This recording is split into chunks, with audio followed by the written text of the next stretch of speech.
খারাপ সময়টা হয়তো অতীত হয়ে যায়, কিন্তু মানুষের খারাপ ব্যবহারটা কখনো অতীত হয়ে যায় না।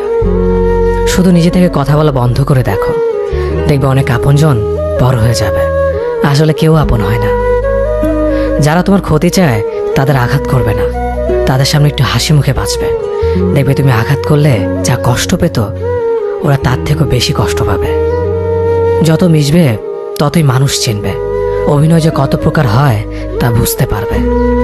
সবাইকে তোমার সত্যতা জানানোর দরকার নেই, যে যা ভাবে তা নিয়ে সমালোচনা করতে দাও।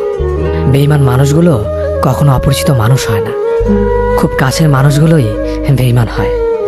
মানুষ চেনা শুরু করলে এমনিতেই বন্ধুর সংখ্যা কমে যাবে, এটাই বাস্তব।